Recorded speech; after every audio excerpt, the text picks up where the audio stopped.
George Strait stopped the night when he decided to do something that impacted everyone. The fluorescent lights of the Alamodome backstage area cast harsh shadows across George Strait's weathered face as he adjusted his black resistal hat for what felt like the 1,000th time that evening. At 73 years old, the king of country music had performed this pre-show ritual so many times it had become as natural as breathing. Yet tonight, something felt different. His calloused fingers, which had strummed countless melodies over 5 decades, trembled almost imperceptibly as he tuned his Martin guitar. "You all right, honey?" Norma's gentle voice cut through his reverie. She stood in the doorway of his dressing room, her silver hair catching the light, wearing the same concerned expression she'd perfected during their 47 years of marriage. Even at 71, she remained the most beautiful woman George had ever laid eyes on, though the years had etched lines of shared sorrow around her kind blue eyes. George forced a smile, the same practiced expression he'd worn through decades of interviews and public appearances. "Just thinking about the crowd tonight. 23,000 people, can you believe that? After all these years, they still show up." He set down his guitar and walked over to her, his boots clicking against the concrete floor. "Sometimes I wonder what they see when they look at me up there." Tonight marked the 47th show of what George had announced as his farewell tour. The decision hadn't come easily. For a man who'd built his identity around the stage, around the connection between performer and audience, retirement felt like a small death. But his body was telling him what his heart refused to acknowledge. The endless touring, the late nights, the constant travel were taking their toll. "They see the same thing I've seen for all these years," Norma replied, straightening his collar with the tender familiarity of a woman who'd done this gesture thousands of times before.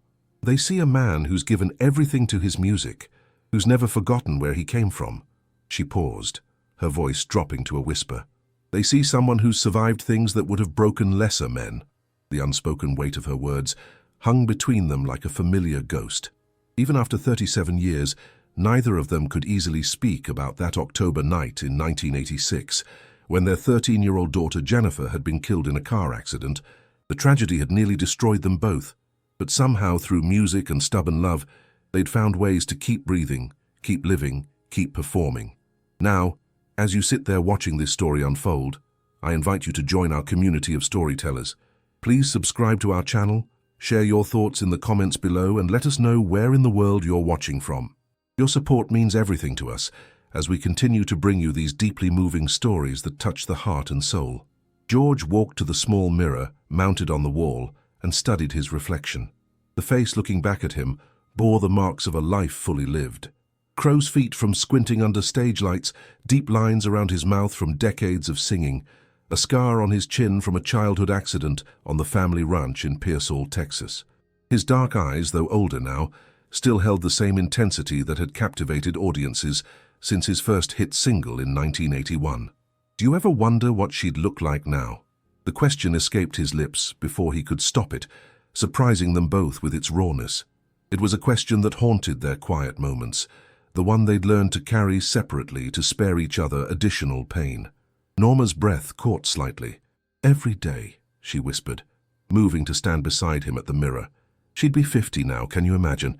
Probably married, maybe with children of her own. Her voice grew stronger as she continued, drawing from the reservoir of strength she'd built over the decades. "She'd be so proud of you, George. Of everything you've accomplished, everything you've overcome." The sound of the opening act finishing their set drifted through the walls, followed by the thunderous applause of 23,000 fans eager for the main event. George's tour manager, a efficient man named Dave, who'd been with them for 15 years, appeared in the doorway with his ever-present clipboard and headset. "George, we've got 5 minutes," Dave announced, his voice carrying the crisp authority of someone who'd managed countless shows. "Sound check was perfect, the crowd's electric, and we've got some VIP guests tonight, including the mayor and a few Nashville executives." He paused, consulting his notes. "Oh, and there's a young woman in the front row who's been crying since the doors opened. Security's keeping an eye on her, but she seems harmless, probably just emotional about it being your farewell tour." George nodded absently, his mind already shifting into performance mode. This transition had become as natural as breathing over the years, the way he could compartmentalize his personal struggles and become the entertainer his fans expected. It was a survival mechanism he'd perfected after Jennifer's death, when continuing to perform had been the only thing keeping him sane.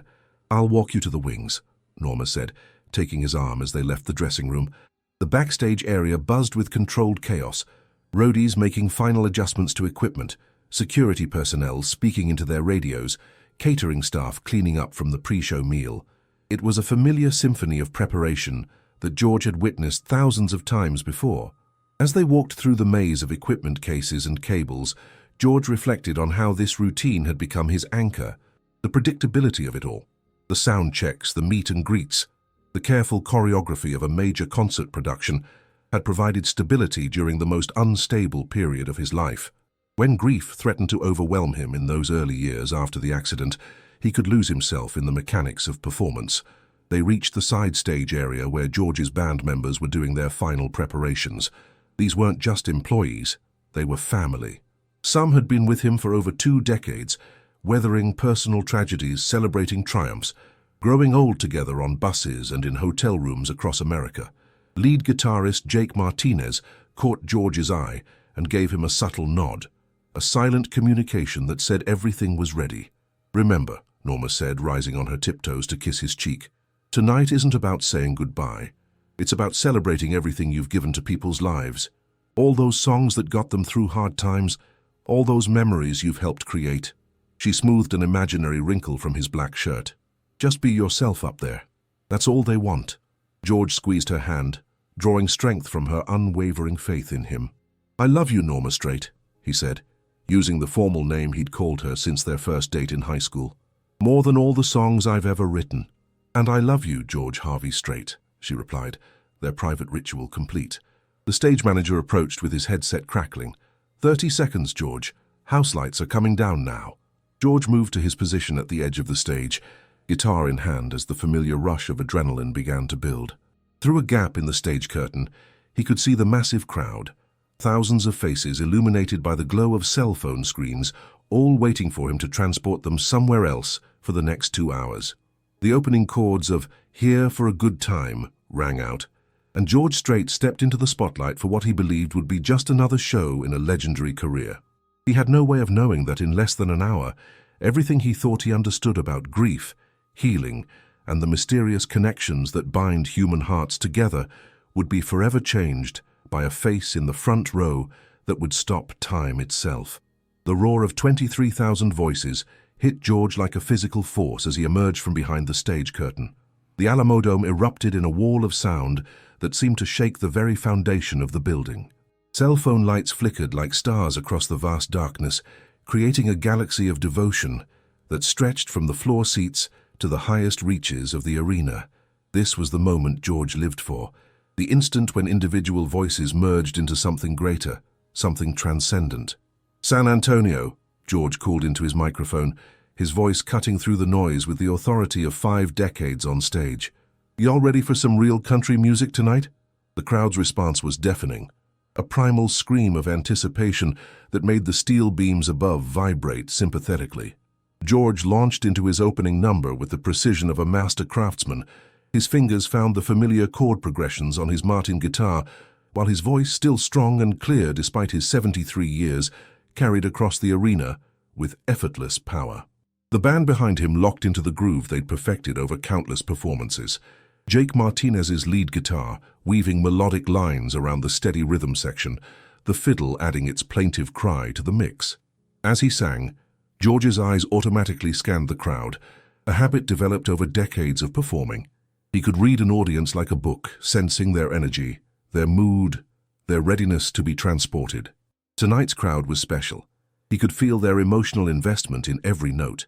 Many of these fans had been following him since the beginning, growing old alongside his music, marking the milestones of their lives with his songs. In the VIP section stage left, he spotted the mayor and his wife, both singing along with obvious enthusiasm. Near the soundboard, he recognized several faces from the Nashville music industry, executives and songwriters who'd been part of his journey for years.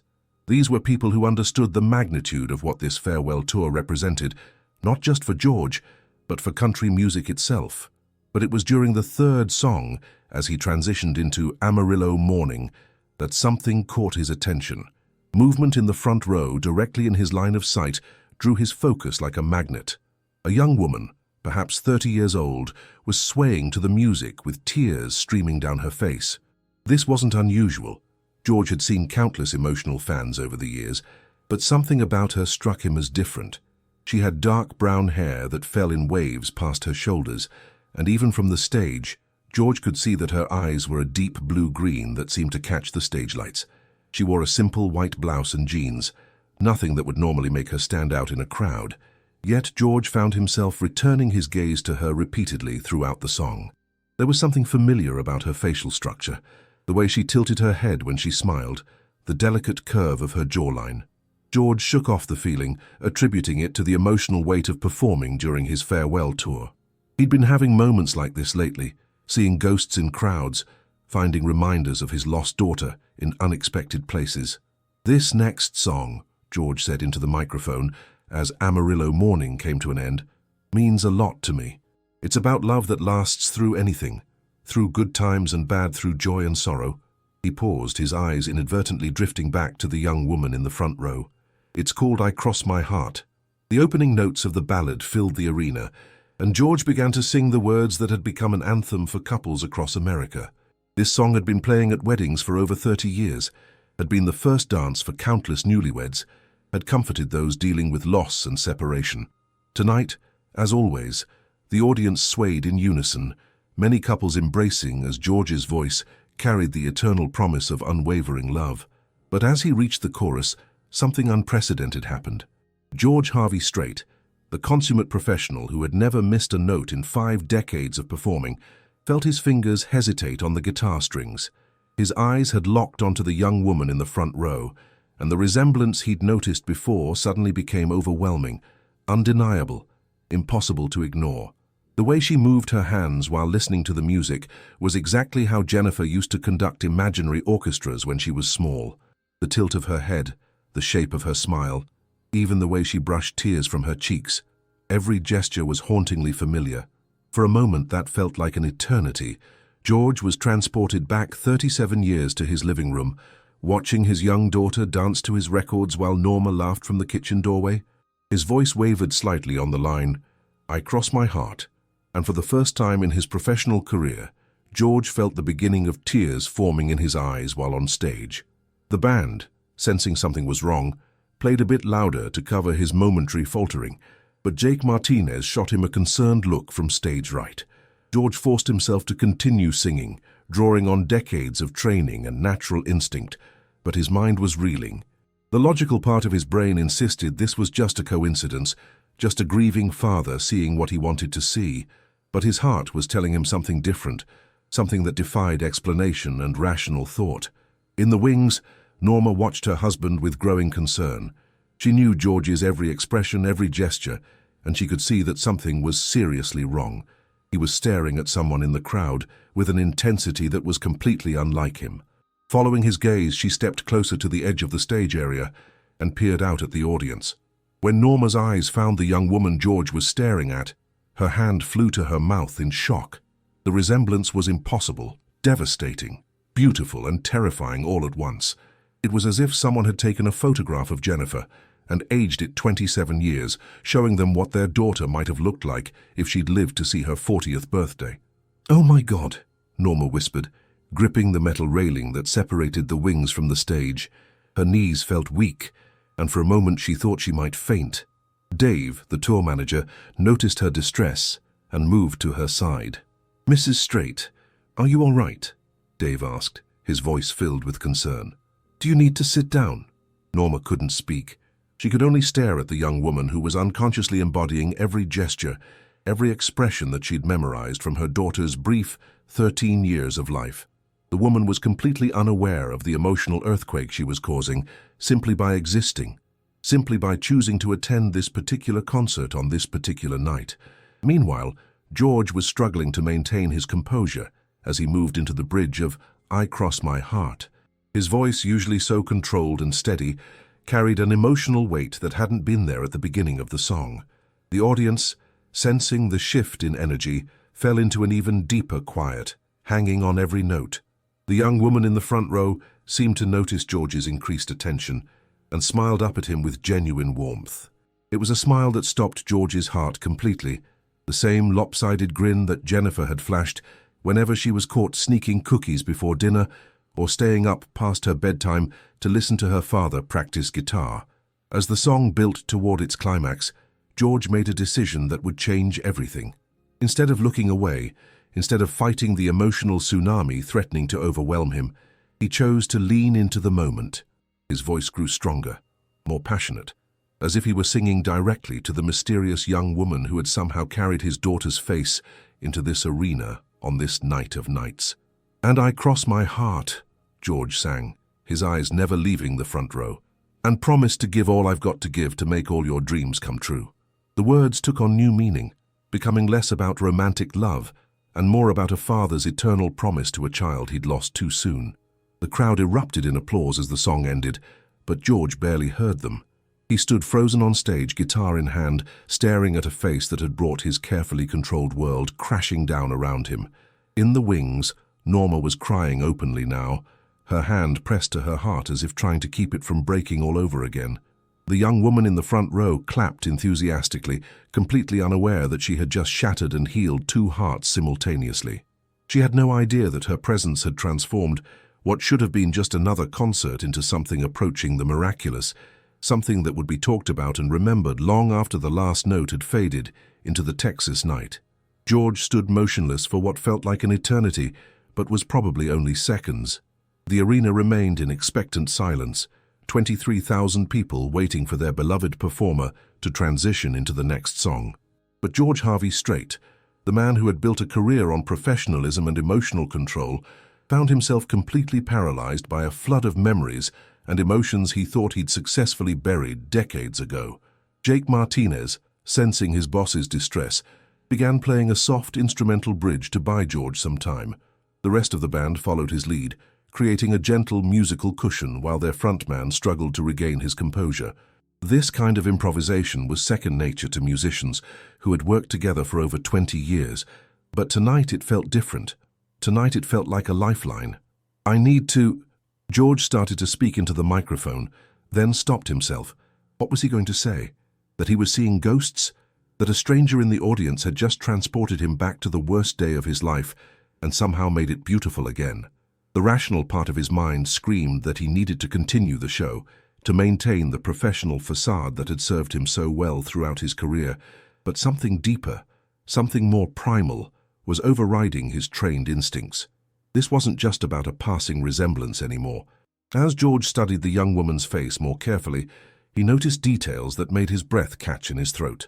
The way she unconsciously touched her left ear when she was emotional, exactly the way Jennifer used to do when she was nervous or excited. The way she swayed slightly off-beat to the music, creating her own rhythm rather than following the song's tempo, a quirk that had always made George smile when he watched his daughter dance. In the wings, Norma had moved as close to the stage as she dared, her heart pounding so hard she could hear it over the ambient noise of the arena. Dave, the tour manager, hovered nearby with obvious concern, his headset crackling with worried voices from the sound, and lighting technicians who were trying to understand why the show had suddenly ground to a halt. "George, honey," Norma whispered, knowing he couldn't hear her but needing to say something, anything, to anchor herself in this surreal moment. "What are you seeing up there? What's happening to us?" The young woman in the front row had begun to look confused by George's intense stare. She glanced around at the people next to her, wondering if she had somehow done something wrong. Her friends, two other women who appeared to be in their late 20s or early 30s, were equally puzzled by the sudden attention their companion was receiving from the king of country music himself. Emily, though George didn't yet know her name, had been looking forward to this concert for months. As a pediatric nurse at Texas Children's Hospital in Houston, she rarely had time for personal entertainment, but when her friends had surprised her with front-row tickets to George Strait's farewell tour, she had requested time off work immediately. Country music had been her lifeline during some of the most difficult moments of her life, and George Strait's songs in particular had helped her through her struggles with not knowing her biological family. She had no way of knowing that her love for country music might not be entirely coincidental, that the melodies that moved her so deeply might be echoing something in her DNA, some inherited appreciation for the rhythms and storytelling that defined the genre. She simply knew that when George Strait sang, Something inside her felt complete in a way that nothing else could achieve. "Ladies and gentlemen," George finally spoke, his voice carrying a tremor that even the most casual fan would notice, "I need to ask you for your patience for just a moment." He paused, his eyes never leaving Emily's face. "You see, sometimes in life something happens that's so unexpected, so impossible to explain, that it stops you right in your tracks." The arena fell into complete silence. Even the vendors in the concourses seemed to sense that something extraordinary was happening and ceased their activities. This wasn't part of any script or planned show element. This was raw, unfiltered human emotion playing out on one of the country's biggest stages. "There's a young lady in our front row tonight," George continued, his voice growing stronger as he committed to whatever path he was choosing. "And I'm probably going to sound like a crazy old man for saying this, but—" He swallowed hard, fighting back tears that threatened to overwhelm him. "Miss, in the white shirt there in the front, would you mind standing up for me?" Emily's face flushed crimson as 23,000 pairs of eyes turned toward her. She looked to her friends for guidance, but they were just as stunned as she was. Slowly, uncertainly, she rose to her feet, her hands trembling with a mixture of excitement and terror. "What's your name, sweetheart?" George asked, his voice gentler now, almost paternal. Emily's voice was barely audible when she replied, Emily Rodriguez." She had taken her adoptive father's surname when she was 7 years old, leaving behind whatever name she might have been born with. "Emily," George repeated, the name feeling somehow familiar on his tongue. "Emily, I need to ask you something, and I hope you'll forgive an old man for being forward, but how old are you, darling?"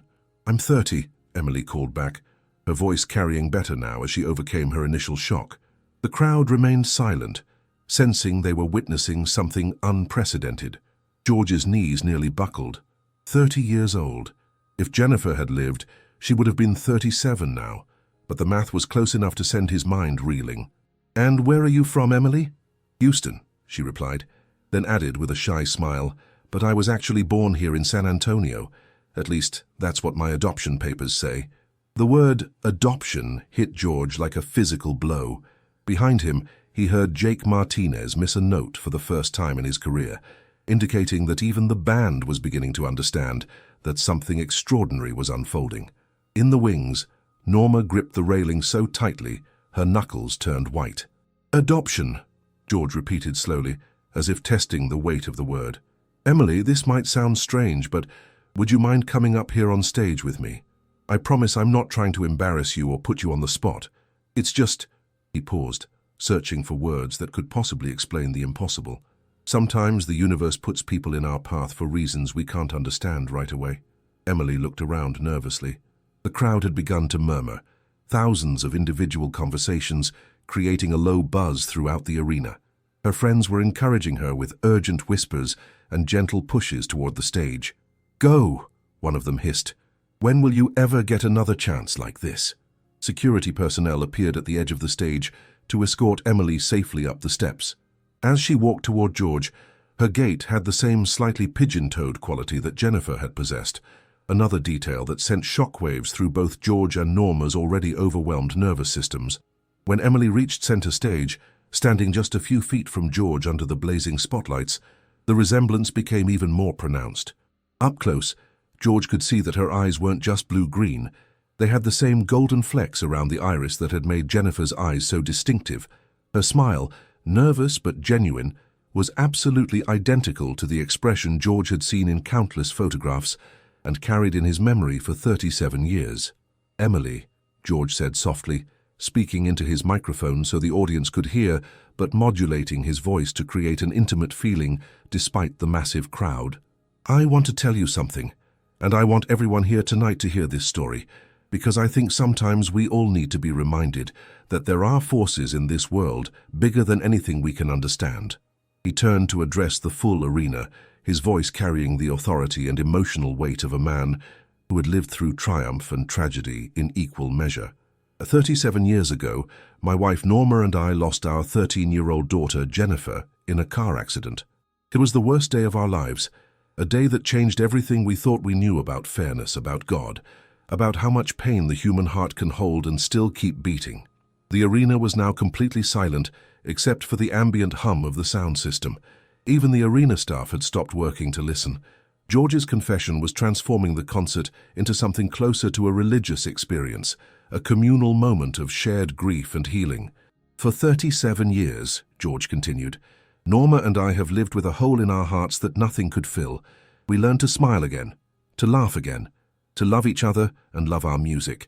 But that empty space where our little girl used to be never went away.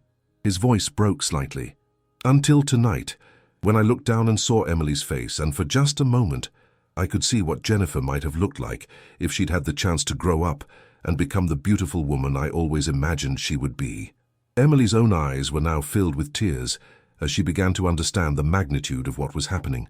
She reached out instinctively and took George's free hand, a gesture so natural and comforting that it sent a ripple of emotion through the entire crowd. The thing is, George said, squeezing Emily's hand gently, I don't believe in coincidences anymore. What happened next would be talked about in country music circles for decades to come. Without any prompting or coordination, a single cell phone light appeared in the darkness of the upper deck, then another, then dozens, then hundreds, until the entire Alamodome was transformed into a galaxy of twinkling stars, each light held by someone who understood they were witnessing something sacred. But the lights were just the beginning.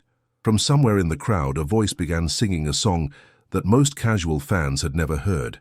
It was You'll Be in My Heart, the deeply personal ballad George had written for Jennifer in the months following her death, but had never officially recorded or released. Only the most devoted fans knew it, having heard bootleg recordings from studio sessions or private performances. The voice belonged to Maria Santos, a 62-year-old woman from Corpus Christi who had followed George's career since the beginning. She had been in the audience at a small venue in 1987 when George, raw with grief and alcohol, had performed the song during an unscheduled acoustic set. Maria had never forgotten the lyrics, and now, 36 years later, she found herself singing them into the darkness. When you were here with me, I felt complete, Maria's voice carried across the arena, surprisingly strong and clear. Now there's an emptiness that time can't beat. But you'll be in my heart. Yes, you'll be in my heart. From this day on, now and forevermore. Other voices joined in, creating an impromptu choir of thousands. These were the fans who had studied every bootleg recording, who had memorized rare B-sides and unreleased tracks, who had made George's music the soundtrack to their own lives of joy and sorrow. They understood that this moment transcended entertainment. It was a communal act of healing that had been 37 years in the making. George stood frozen on stage, Emily's hand still clasped in his, as 23,000 people sang his most personal song back to him.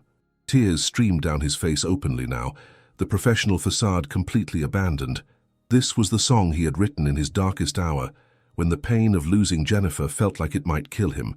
He had never imagined it would someday be sung by thousands of strangers, who somehow understood his grief as if it were their own. In the wings, Norma finally stepped out of the shadows and walked onto the stage.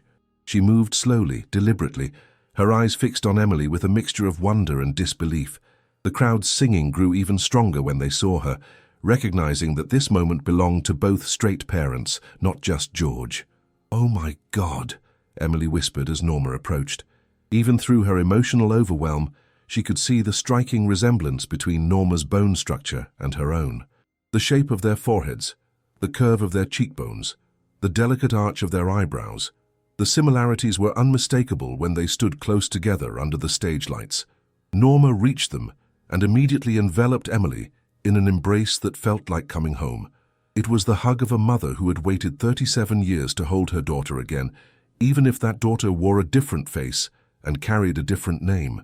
Emily melted into the embrace, her own tears mixing with Norma's as something deep inside her soul recognized the comfort she had been unconsciously seeking her entire life. "I don't understand what's happening," Emily sobbed into Norma's shoulder. "But being here with you both feels like I've been lost my whole life and just found my way home." The crowd's singing had reached a crescendo that filled every corner of the massive arena. Even the hardened security guards and venue staff were wiping away tears as they witnessed something that defied explanation. This wasn't just a concert anymore. It was a resurrection, a healing, a moment when the barriers between performer and audience, between grief and joy, between past and present completely dissolved. George finally found his voice again. "Emily," he said softly, speaking directly to her even though his words were amplified throughout the arena. "Can you tell us about your adoption? What do you know about your birth parents?" Emily pulled back from Norma's embrace, but kept one arm around the older woman's waist, as if afraid that letting go would make this magical moment disappear. "Not much," she admitted, her voice carrying clearly through the microphone George held between them. "I was found as an infant at a hospital here in San Antonio. The nurses said I was maybe 2 or 3 months old. There was no note, no identification, just—" She hesitated, her hand moving unconsciously to her neck where a delicate silver chain disappeared beneath her white blouse. "Just a small locket that the nurses said was pinned to my blanket. My adoptive parents gave it to me when I turned 18, but it's so old and tarnished that you can barely make out what's inside."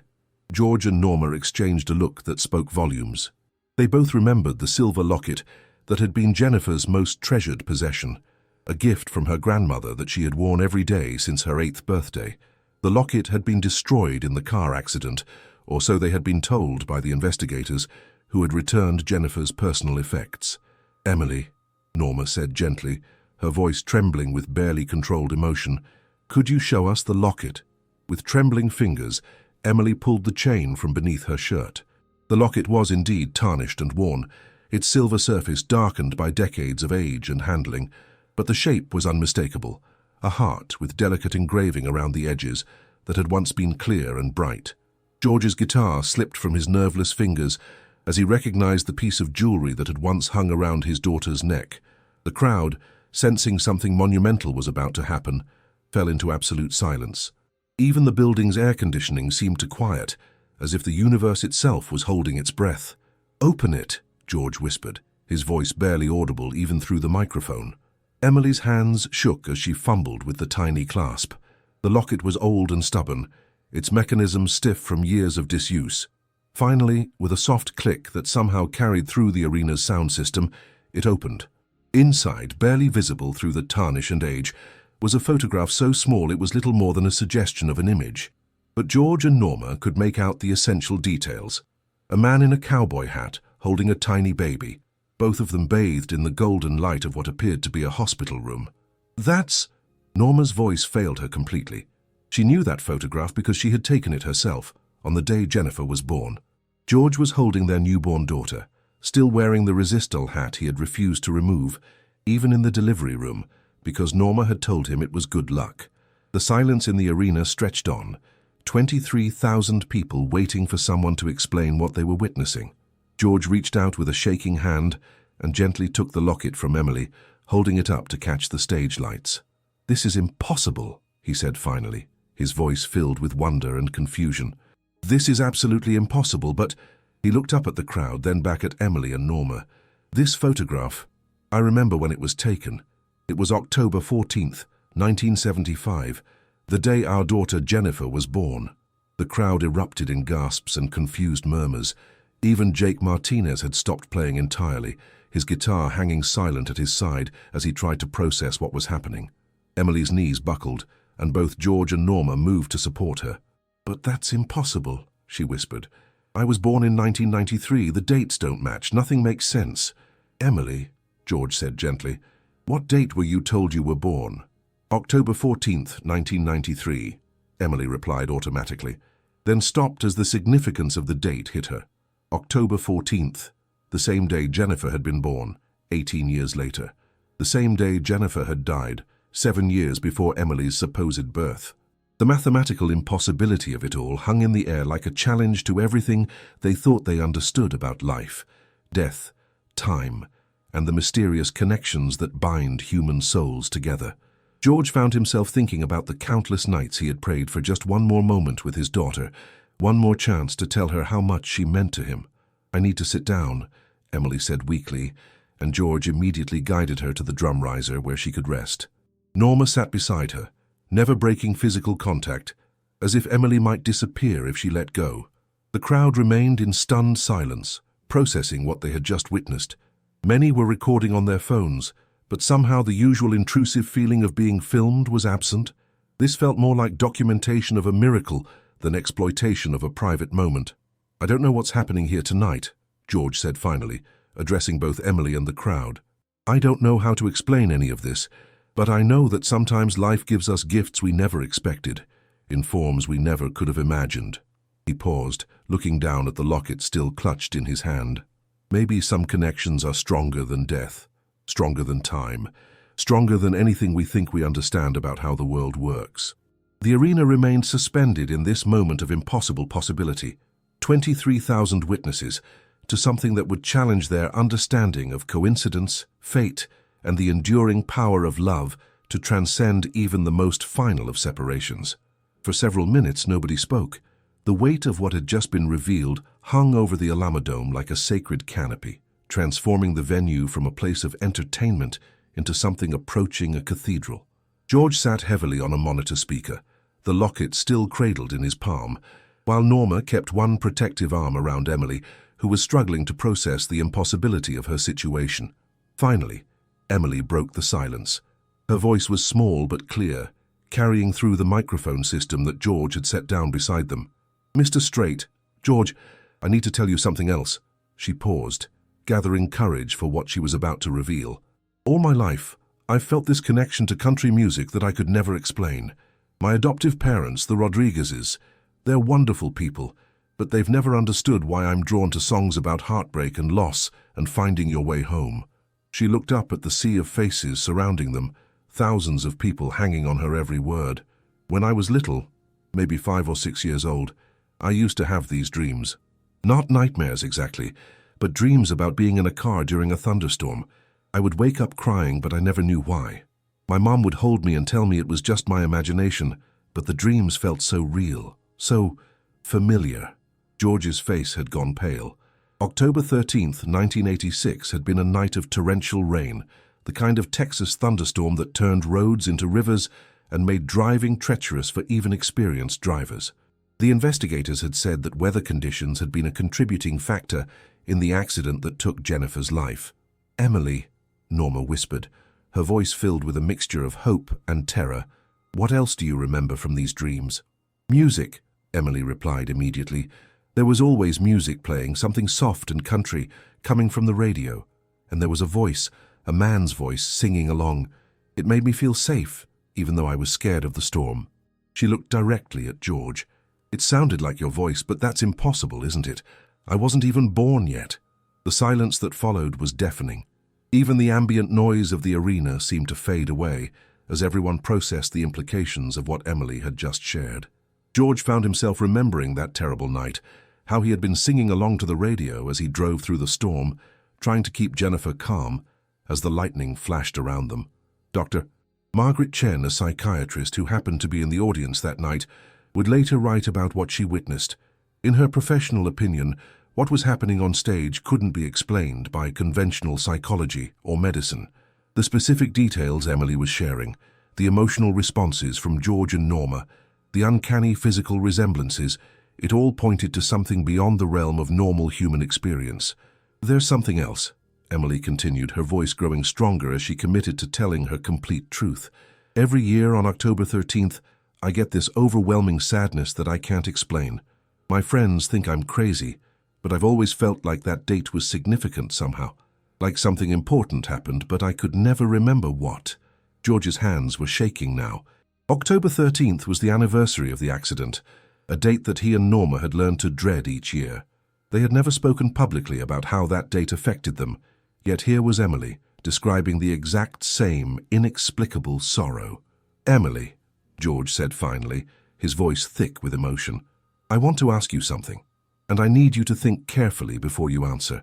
Have you ever felt like you were looking for something your whole life, but you didn't know what it was?" Emily nodded immediately. "Yes, always.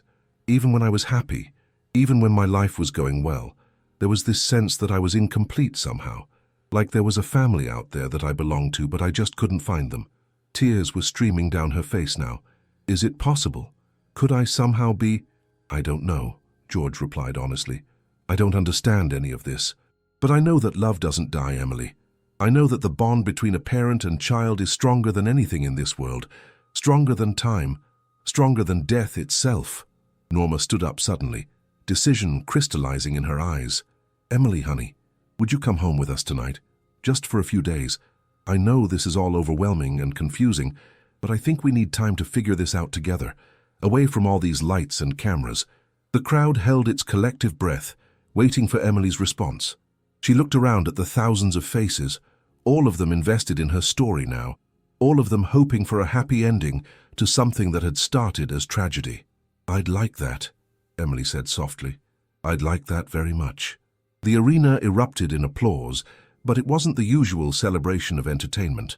This was applause for the human spirit, for the possibility of healing, for the mystery of connections that transcend understanding. People were crying openly, strangers hugging each other as they witnessed what felt like a resurrection of hope itself.